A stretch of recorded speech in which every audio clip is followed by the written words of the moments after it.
Morning everybody, this is Zen Miller. I'm the Dairy and Livestock Agent in Outagamie County for UW Extension, and here in northeast Wisconsin I've come across a piece of equipment that I think could be very helpful to beef cow-calf producers in the state of Wisconsin and other places. And this is actually Carla's Calf Catcher is what it's called.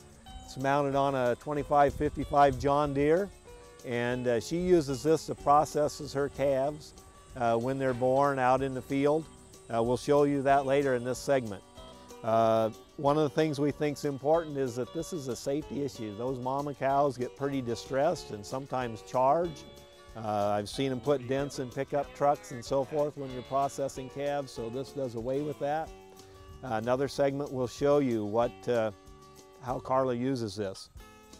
It's also important that we want to weigh our calves. We have a safe place to do this. This cage would help you do that, so you can get some performance data. It's a one-man operation, so you don't have to have 2-3 people. It's safe for the calves because the calves aren't getting tied up, thrown down, thrown in a pickup flatbed or something like that. So there's a lot of positives to this piece of equipment, and as you see it work, I think you'll understand why.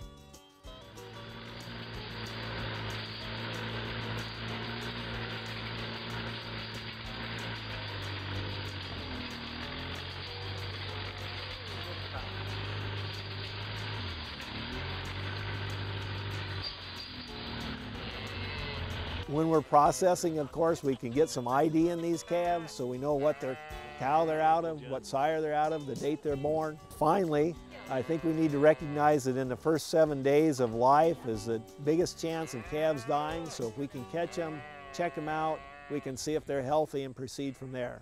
Now, one of the difficulties with this piece of equipment is that if you have a lot of hills, trees, gullies, this may not be able to be used easily on your farm, but we'd like to share with you what it does.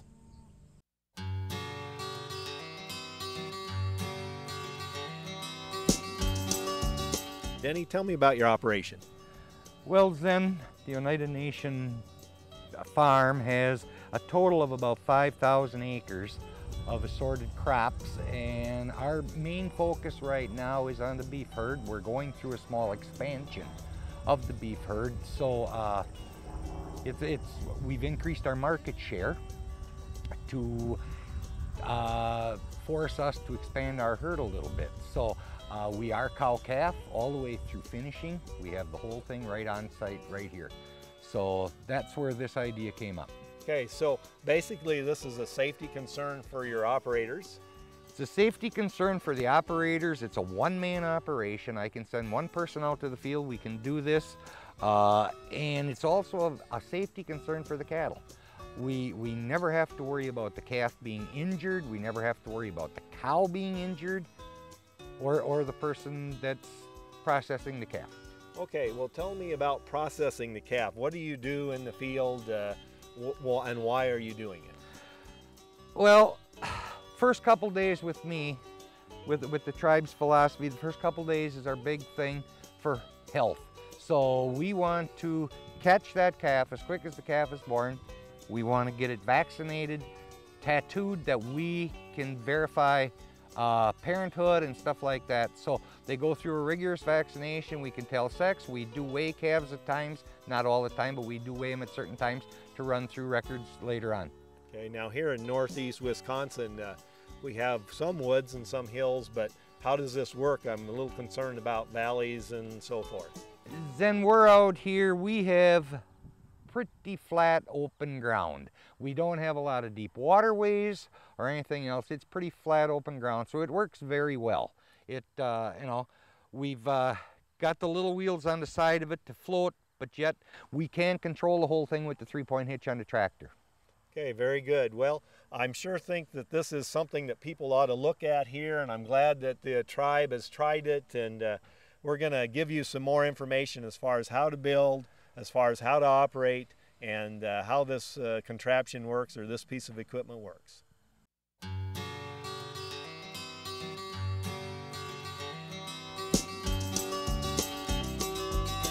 Hi again, everybody. This is Zen Miller here with Carla Habach, who's the herdsperson here at Oneida Nations Farm at Seymour, Wisconsin, in Outagamie County, Wisconsin. Carla, why don't you show us your you're a critter catcher here, and tell us about it. Well, when I'm going out to the field, I have it raised like it is right now. And when I come up to a calf, I'll lower it, which I'll drive up into the calf will be inside. When I drive up into it, and all I have to do is push. You get that calf in a pen just like that. And then I'm able to get off my tractor, go through my little walkway door, and then I'm able to tag my calf. Okay, now you're safe from the cow. If you have cows charge this and it keeps them out, I mean, it's just hog wire there, cattle panels. So far I have had no cows charge anything. They've done a lot of noise pawing at me and that kind of thing, but. Okay, why don't you tell us what you do to process the calf here on the farm? I do the calf guard first. I mix it up, it's a powder and water. Pull out the water, put it into the powder one, and then I pull it out and it's gonna be in the syringe. It's a 3 cc's that you're gonna give by mouth. And then there's the Nasalgen TSV2 that I do the same with. I mix it up, it's gonna be 2 cc's and it's gonna go in each nostril, and cc in each. And then I do a equalizer that's gonna be with a different syringe. It's a 10 cc that I need that's gonna go in the mouth. And then they will get the probiotic paste, which is 5 cc's of it, and that's gonna be in the mouth also. And then when I come to the ear tags, I have the males are green, the blue is the female. I write the mom's number on the tag and also the birth date of the calf, and then I will tag the calf and just punch through the ear.